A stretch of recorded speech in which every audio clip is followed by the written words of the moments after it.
Pilastra da Verdade. Cheguei de volta com novos argumentos, novas indagações, mais um vídeo para o canal Pilastra da Verdade. Quero agradecer a todos os inscritos deste canal, membros, pessoas que ajudam voluntariamente. Quero ser sempre grato a todos vocês, de todos os lugares do Brasil e fora do Brasil. Tanto aqueles que estão lá no meu contato particular, íntimo, lá no meu WhatsApp, como também as pessoas que me acompanham aqui e os novos inscritos. Bom dia para vocês, ou boa tarde, ou boa noite, e sois bem-vindos, que é um canal nosso. O vídeo de hoje eu quero falar sobre um podcast muito legal que aconteceu essa semana, que é o chamado podcast Três Irmãos. Eu vou para esta página aqui, onde neste podcast Três Irmãos, tivemos a presença de Antônio Miranda, do canal Teologia Reversa, meu amigo particular também, que eu estou sempre na torcida aqui para que o canal dele, o mais rápido possível, venha chegar aos 100 mil e passar, já está perto, para que ele possa receber a sua placa, porque merecedor, muito tempo aqui na plataforma, e é um cara que dá um apoio muito grande aos nossos canais de ateus militantes aqui. E o mestre Sabino, Antônio Miranda e Fábio Sabino. Fábio Sabino participou também deste podcast. E esses mestres do conhecimento da área racional, o Fábio Sabino não se denomina um ateu, mas em questão de deuses e Bíblia dentro das religiões, ele é, na minha opinião, um ateu. A forma dele crer ou não, aí é dele. Mas, em questão de interpretação, conhecimento das contradições da chamada Bíblia, ou Gibíblia. Isso aqui é mais um gibi mesmo, nada mais do que isso. Eles deram um show de interpretação das contradições que crente não vê, ou que religioso não vê, de qualquer vertente que adere o livro como livro sagrado. Então tá aqui, nós vamos ouvir. Eu não vou colocar todo esse podcast aí, tá aí na internet, né? Foi feito recentemente, mas eu preferi deixar aqui em uma parte muito interessante. E vamos ouvir o que esses homens falam sobre as contradições do livro que é mais acessado do planeta e que não resolve bosta nenhuma, merda nem, desculpe o linguajar um pouco chulo, mas às vezes a gente tem, porque a hipocrisia dizer que a gente tem que ter essa ética toda aqui para falar, sendo que eles batem com pau de quina em todos nós aqui na internet, que somos racionais. E está sendo bom, né? Essa chegada aí dos ateus militantes aos podcasts. Isso já começou a acontecer. Brevemente teremos mais ateus militantes em podcasts. Eu já participei de um, estou com outro para participar, mas ainda não fechei, porque ainda não tive tempo de viajar, porque podcast tem que ser feito com presença física, presença humana ali. É diferente de live, que eu posso entrevistar ou ser entrevistado alguém de outro estado ou até de outro país. A gente chama a live ao vivo, já participei de várias lives. O podcast é diferente, porque é quando você está ali diante de pessoas fisicamente e só quem está assistindo que assiste de forma digital. É muito bom participar de um podcast. Participei do primeiro, gostei muito. E tem mais podcast para participar. Isso está sendo legal, porque aí você mostra dentro das perguntas dos líderes dos podcasts as verdades nuas e cruas, visíveis, palpáveis e tangíveis. Então, vamos ouvir aqui essa parte aqui. Aí você vai ter, por exemplo, Jesus que tinha discípulas, né? Que quem vê, por exemplo, Jesus no túmulo são mulheres, não são homens. Sim. Então existem coisas ali que você fala assim, parece que é contradição, mas a Bíblia tem contradição do início ao fim, né? É isso mesmo. Então é complicado você falar de... Tem alguma passagem da Bíblia que fala dos homossexuais, assim? É Levítico... Dentro da legislação tem várias passagens do Antigo Testamento. Tanto no Antigo quanto no Novo. Paulo vai falar também sobre isso. Paulo em Romanos fala... Pra matar, no caso, assim, não entra, não. como Nesse pecado. caso, Levítico fala. De matança, no Antigo. No Novo Testamento vai falar que não herda o reino de Deus. Não entra no céu. Ou é Levítico 21 ou 18, alguma coisa assim. Não vai pro céu. Aí tem confronto com a passagem de Jesus no Novo Testamento. Que Jesus vai falar sobre o eunuco de nascença, aqueles que fizeram a pessoa ser eunuco e aqueles que mesmo se fizeram eunuco. Aí me explica pra mim o que é um eunuco de nascença.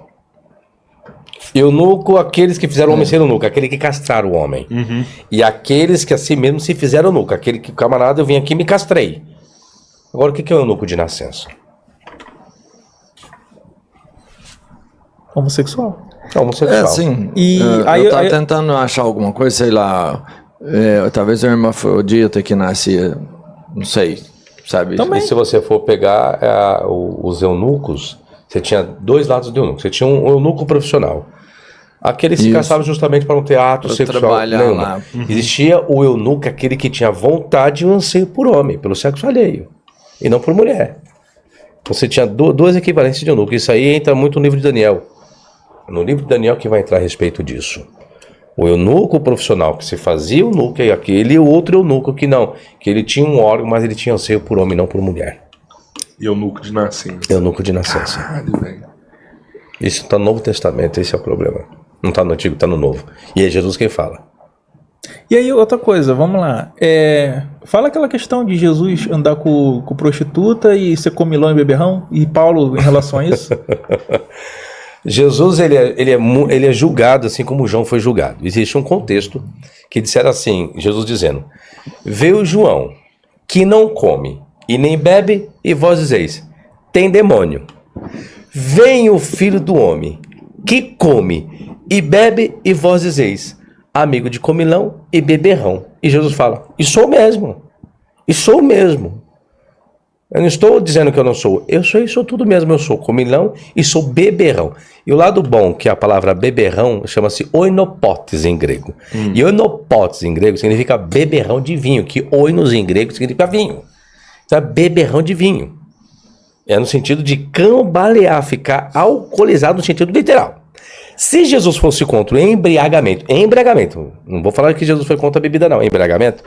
Primeiro milagre, Jesus transforma água em vinho, ok. Está lá, em Caná da Galileia, primeiro milagre. Aí acaba-se o vinho, aí chega assim, Jesus, né? Acabou o vinho, encheu de água e transformou água em vinho e suco de uva, vê? Aí dá pro mestre Sala, o mestre Sala vai dar pro noivo. Ué, olha o que vem dizendo. João capítulo 2, abre aí pra mim, por favor. Vamos ler aí, João capítulo 2. Aí tá dizendo assim, João capítulo 2, Evangelho de João. Depois de todo mundo estar embriagado, serve-se o pior vinho. Isso. Capítulo 2. Pegar o versículo agora aqui. As boas de Caná. Tu levas o mestre Sala lá. Versículo 7. Disse Jesus aos serventes, encher de água. Eles encheram de água. 8. Disse-lhe então, tirai agora e levar o mestre Sala. E eles levaram. O mestre Sala provou a água transformada em vinho e não sabia de onde viera aquele vinho, embora o soubesse os serventes que haviam tirado a água, e chamou então o noivo. E disse-lhe, todo mundo serve primeiro bom vinho, e quando os convidados já tiveram bebido muito. E você está bem aportuguesado, tá? Beberam muito. Serve-se o vinho inferior. Por que o inferior? Depois que o cara está alcoolizado, o cara vai conseguir diferenciar o que é o bom e o ruim? Não. Tu, porém, guardaste até agora o vinho bom. Então Jesus não era em contra o embriagamento, porque está dando mais vinho para quem já estava embriagado. Só que o noivo, como era o dono da festa, não estava embriagado. Nossa, isso é top, hein? Geralmente, né, acabou todo o vinho, geralmente serve o pior vinho. Nossa, eu tô guardando o melhor vinho ainda. Caraca, Então, entendeu? se Jesus fosse contra o embriagamento, porque deu mais vinho para quem já estava embriagado. Aí os crentes ficam doidos pra explicar essas coisas aí, entendeu? E tá escrito na Bíblia, é isso que eu falo, gente. Tá escrito, não tô inventando, não. Tá escrito na sua Bíblia. Olha só, presta atenção. A realidade, deixa eu ir para aqui, para esta câmera de cá. A realidade, ela é visível, ela é palpável, ela é tangível. A realidade, porque há uma diferença entre a palavra verdade e a palavra realidade. Há uma pequena diferença, mas dá quase tudo do mesmo. A diferença é que a palavra verdade, ela define aquilo que de fato tem origem de existência. É uma verdade. É uma origem de existência. Estou falando na minha linguagem. Mas depois você vai lá, abre aí o dicionário, o Google e pergunta. E faça esta pergunta. Realidade é uma coisa que é natural do dia a dia, que acontece no dia a dia. É uma realidade. Os acidentes que acontecem, as mortes que acontecem, as violências que acontecem, é uma realidade. E o que é verdade nisso? Verdade é que essas realidades são mostradas, propagadas em fatos verídicos e verdadeiros. São realidades duras? São, mas são realidades.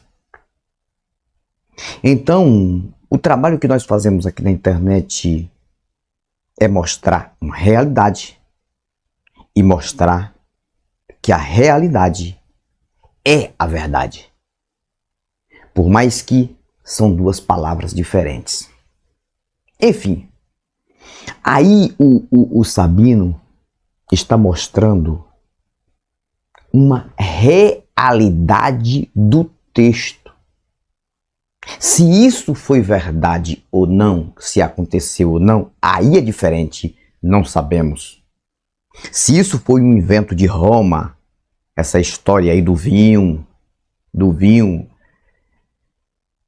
e outras contradições da Bíblia, se isso foi inventado, é uma coisa. Mas a realidade é que está escrito. Está escrito, não tem como tirar daqui. Porque está escrito aqui. E se o crente, o religioso de qualquer vertente, que seja religioso católico, religioso evangélico, ou religioso de qualquer outra vertente que adere isso aqui como livro verdadeiro e sagrado, ele não pode fugir da realidade do texto. Sabino mostrou a realidade do texto. Se foi verdade, é outra coisa. Se foi verdade que aconteceu, é outra coisa. Talvez eu não acredite na história como verdadeira, mas eu tenho que dizer que há alguma coisa que tem realidade. O que? O que está escrito é uma história escrita. Engraçado que mesmo todas essas contradições sendo mostradas, que não condiz com o que os religiosos pregam em suas tribunas, mesmo assim eles engolem tudo isso e tentam mascarar tudo isso e tentam criar a resposta das mentiras deles como uma realidade. Cara, eu fico pensando, quando eu converso com uma pessoa religiosa que tenta passar o tempo todo mascarando o texto, dizendo que Bíblia é a palavra verdadeira, é a palavra de um Deus. Eu fico pensando, como é que os religiosos observam esses textos e vivem uma outra coisa? Porque se eles fossem viver a realidade do texto, a realidade do que está escrito, tem muita coisa aqui que eles não fazem dentro das suas tribunas. E são contra quem faz. Mas está aqui no texto. Sabina está falando de um Jesus que eles apregou como o homem sem pecado, como o homem que não aceitava embriaguez ou embriagamento, tanto faz. Um homem que não aceitava determinadas coisas. Aí ele vê a realidade do que está escrito, que é totalmente o contrário de um homem que chega numa festa de casamento como convidado, ele não, deixando claro, ele não foi celebrar o casamento, porque se Jesus era o líder principal religioso da época e ele vai para um casamento de amigos de alguém, pela lógica, ele seria a pessoa a celebrar o casamento.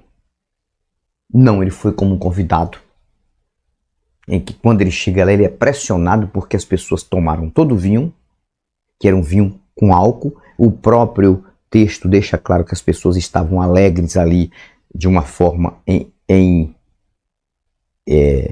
embriaguez ou embriagamento. E ele, se não me falha a memória, foram 6 talhas. Ele manda encher de água e ele transforma em vinho, dando mais condição de embriaguez, ainda mais quem já estava embriagado, aí agora tem vinho aí para cair. Mas está escrito no texto.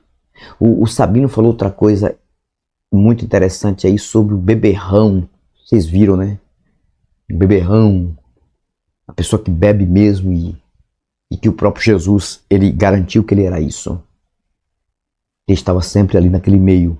A gente vê vários textos e contextos mostrando esse Jesus bíblico, esse personagem bíblico, como um personagem que era totalmente livre para fazer o que queria ali em questão de diversão. Mas quando você vem para o cristianismo que hoje está aqui no Brasil, esse cristianismo moderno no Brasil, você vai ver todos esses líderes condenando tudo como se fosse um pecado mortal. Condena tudo. Você não pode tomar nem uma dosezinha de cerveja que tenha alguns pingos de álcool.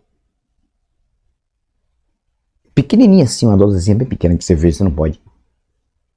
Se você pegar uma latinha de cerveja que tem pouco álcool, a comparar com cachaça, com outras bebidas fortes, se você pegar uma tampinha de refrigerante de cerveja, uma tampinha, encher de cerveja, você não pode beber, porque se você tomar aquela tampinha ali, você já está cometendo pecado, porque aquela tampinha que está cheia de cerveja, mesmo aquela quantidade que não vai fazer diferença nenhuma no teu organismo, mas só porque tem algumas gotinhas, quem sabe, de álcool ali dentro, não pode por preço nenhum, porque está cometendo pecado. E o vinho que Jesus transformou, ou seja, a água em vinho. Inclusive eu estava conversando com um irmão meu, tem poucos dias. Olha como é interessante isso. Esse irmão meu não é ateu, mas também não é religioso. Ele não quer meia com igreja, ou seja, ele não quer conta. A gente fala, ele não quer meia, isso é uma linguagem interiorana. Isso quer dizer que ele não quer conta com igreja. E ele é uma pessoa que é totalmente racional nessa questão de toda religiosidade na família da minha mãe, da minha vida, da vida do meu pai. E ele nunca quis saber de se envolver com igreja.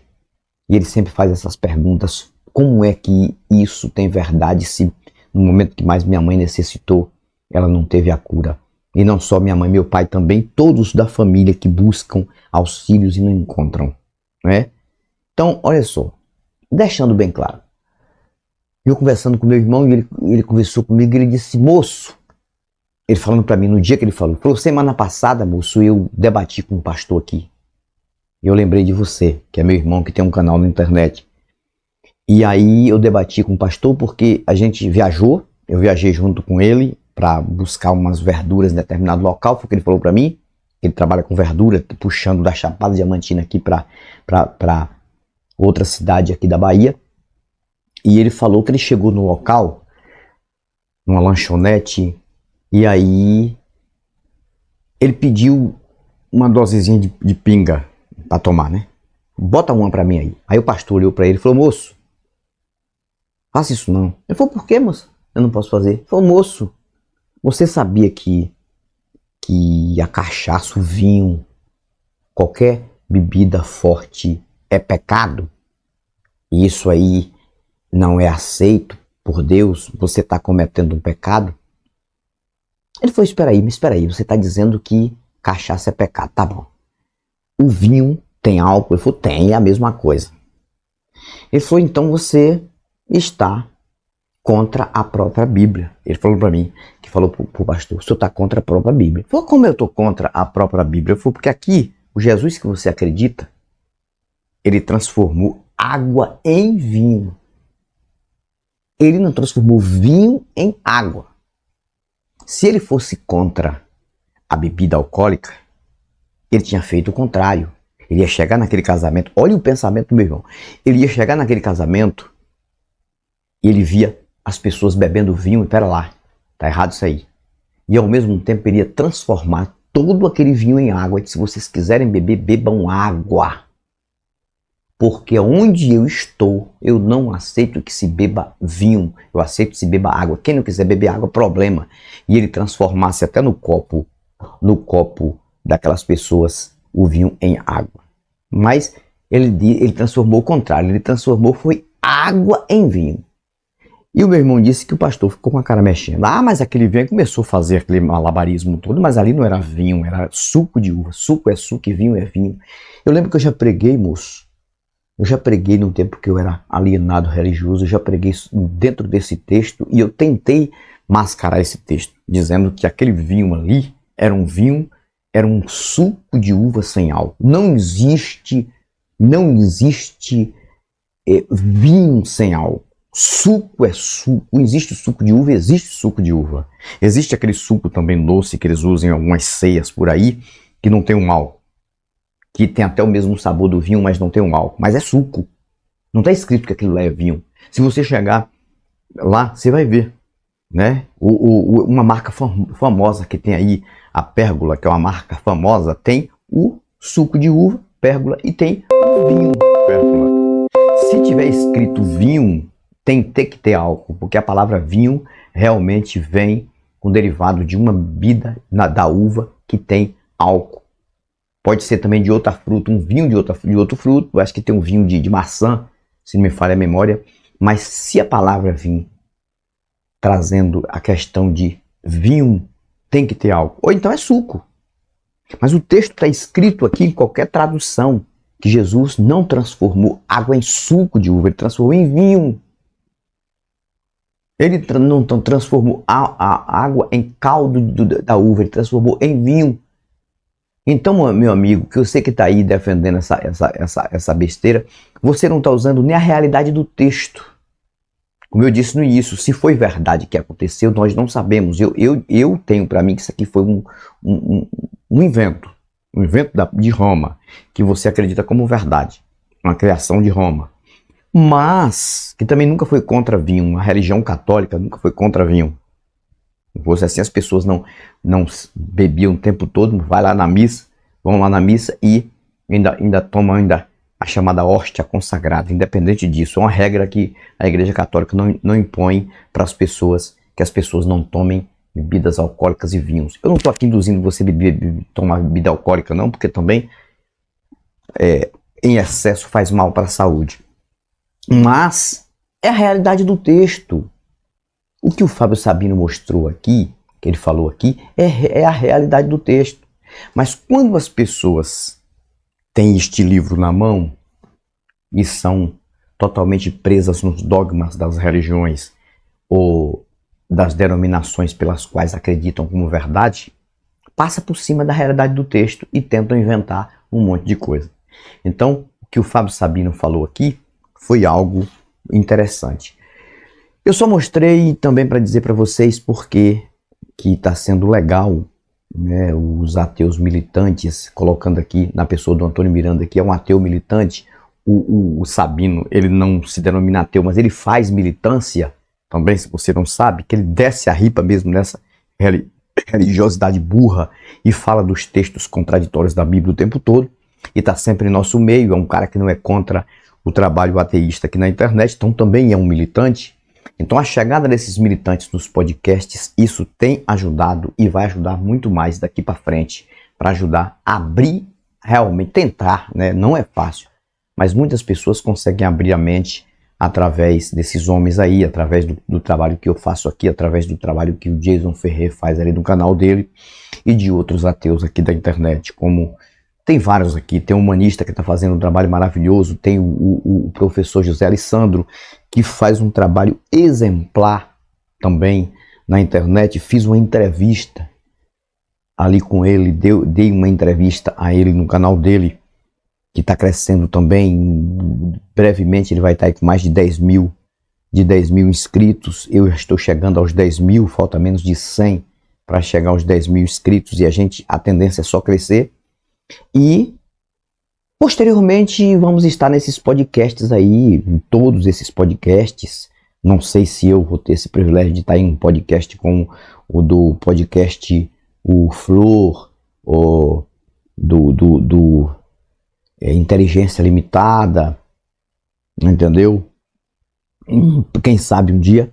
Mas quando os ateus começarem a chegar nesses podcasts famosos, vamos fazer um rebuliço muito grande, porque vai colocar as pessoas religiosas que ainda estão enganadas para pensar duas vezes em acreditar nisso aqui como um livro sagrado.